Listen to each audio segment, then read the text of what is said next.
চরণে আমার প্রণাম। আমি 5টা মিনিট কথা বলবো। সবাই উলুধ্বনি দেন, ব্যাকরণে পরিবেশ করে সবাই উলুধ্বনি দেন।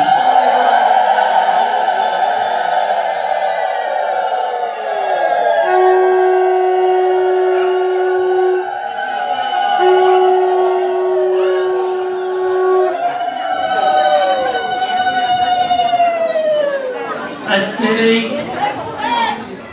শুভ অধিবাসে যে ভাগবত কথা আজকে এখানে অনুষ্ঠান হতে যাচ্ছে, দেখুন ভাগবত কিন্তু এটাকে জ্ঞানযজ্ঞ বলা হয়। ভাগবত শ্রবণ করতে হয় নিঃশব্দে, কোনো শব্দ করা যাবে না। মা, এটা শব্দ করার স্থান নয়, এটা নিঃশব্দে গোবিন্দের কথা শ্রবণ করতে হবে। এখানে 1 ঘন্টা ধরে পাঠ হবে। 1 ঘন্টা ধরে যদি আপনি আপনার হৃদয়ের ভিতরে যদি আলিঙ্গন না করতে পারেন, যদি আপনার হৃদয়ের ভিতরে যদি ধারণ না করতে পারেন, তাহলে এখানে বসাটাই সম্পূর্ণ বৃথা হবে। আমি যে এখানে বসে ভাগবত কথা শুনবো, এটাও অনেক সৌভাগ্য। শাস্ত্রে বলছে এটা 1-2 জন্মের নয়, বহু জন্মের পরে যে ভাগবতের চরণাশ্রয়ে বসে ভাগবত কথা শ্রবণ করার সৌভাগ্য হয়, এটা 1-2 জন্মের সৌভাগ্য নয়। তাহলে আমরা কেমন ভাবে শুনবো? বলে যেমন ভাবে পরীক্ষিত মহারাজ শ্রবণ করেছিলেন। পরীক্ষিত মহারাজ জানতো যে আমার 7 দিন পর আমার মৃত্যু হবে। তিনি সুখদেবপুর প্রভু চরণাশ্রয় নিয়েছিলেন, প্রণাম করেছিলেন, বলেছিলেন ভগবান তোমার চরণাশ্রয় বসে আমি ভাগবত কথা শ্রবণ করব, এটা আমার অনেক সৌভাগ্য। কারণ আমি তো পাপিষ্ঠ, আমি তো অপরাধী। তাই ভগবানের চরণে ভগবানকে 3টে জিনিস নিবেদন করেছিলেন। 3টে জিনিস নিবেদন করেছিলেন। বলেছিলেন ভগবান আমার দেবার মতন তো তোমার কিছু নাই, আমি যে তোমাকে দেব আমার কিছু নাই, তাই তোমাকে আমি দিলাম, তার বিনিময়ে তুমি আমাকে শ্রবণ করার শক্তি দাও।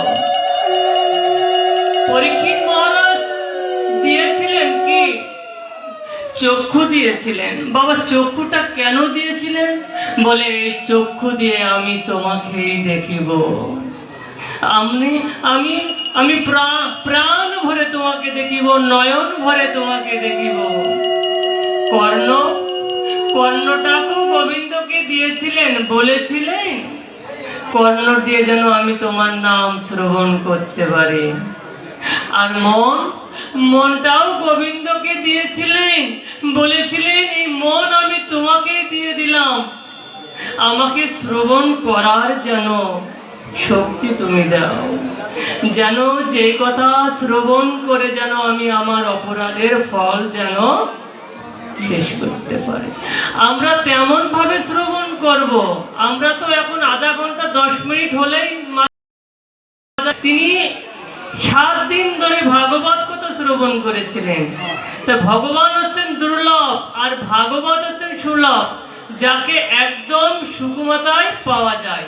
ভাগবত রূপে ভগবানকে সুকুমাতায় পাওয়া যায়। তো এটা অত্যন্ত ভগবানের আর ভাগবতের কৃপা না হলে হয় না। পাঠে প্রবেশ করবো না। তা একদিন সুদামার স্ত্রী সুশীলা সুদামাকে বলছে আপনি কৃষ্ণকে দেখবেন না?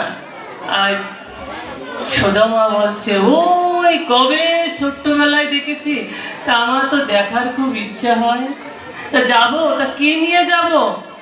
সুদামা তো ভিক্ষে করতেন। আজকে সুদামার স্ত্রী সুশীলা তিনি আজকে ভিক্ষা ঝুলি নিয়ে ভিক্ষা করতে যাচ্ছেন। ভিক্ষা করতে যখন যাচ্ছেন সবাই খেদিয়ে দিচ্ছেন, ধুর করে খেদিয়ে দিচ্ছেন। এক দুয়ারে গিয়েছেন, সেই দুয়ারে পচা চিড়িয়ে সুশীলাকে দিয়েছিলেন।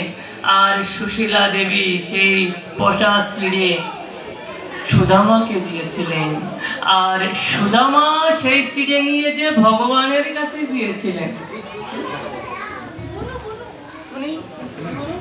তোমার টাইম পাস